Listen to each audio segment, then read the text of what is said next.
being Korean, I've always wanted to see Korean culture represented in feature animation. And when I went down that path, I just naturally landed on mythology and specifically demonology. I thought visually that could be something different that we haven't seen, represented in, in the animation space. And that naturally just led to Demon Hunters, a group of really badass girls.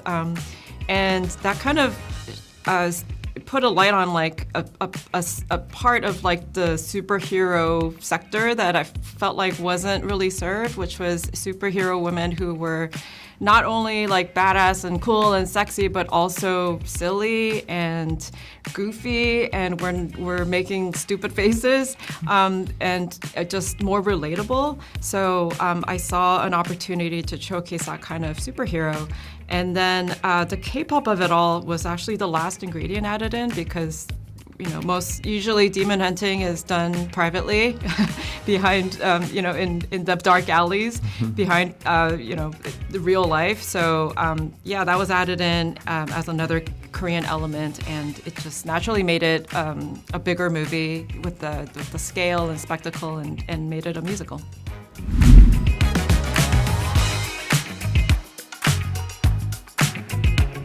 Yeah, I think it's so driven and informed by everything Maggie just described in terms of like the different components that inspired the movie. And so we're bringing inspiration from like real K-pop music videos, performances, choreography, makeup, and then K-dramas, and then, which often typify like girls being like funnier and flawed and super unique in a way that like Western characters don't always do. And then you had demon fighting and action and all that stuff. So really the concept itself really led the way, and the great thing that we found out was all of our inspirations for that stuff, whether it's Cowboy Bebop or Fooly Cooly or something like a Bong Joon-ho film, that was a set of inspirations that our crew had, and they were waiting, like, can we put this stuff in animated films finally? And so we were like, would you guys be up for like crazy editorial lighting? They're like, we've been waiting so long.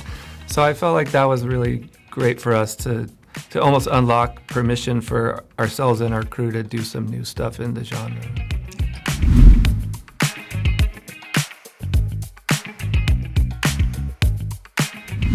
It was really fun. All our female leads, Arden, May, and Ji-young, really brought so much personality to all of our characters, and we got three very distinct voices and three very distinct personalities that fans of the trailer are already standing individual ones. So that just feels really amazing. And to work with kind of legends like Lee Byung-hun and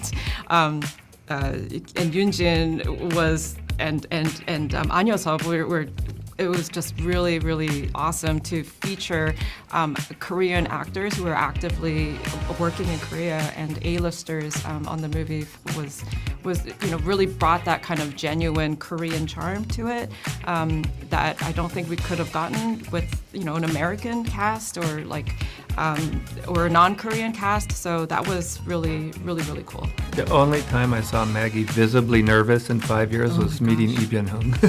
And that was through a Zoom. Yeah, and he was so beautiful. But it was surreal to be working with somebody that I had been seeing since like the 90s as a kid.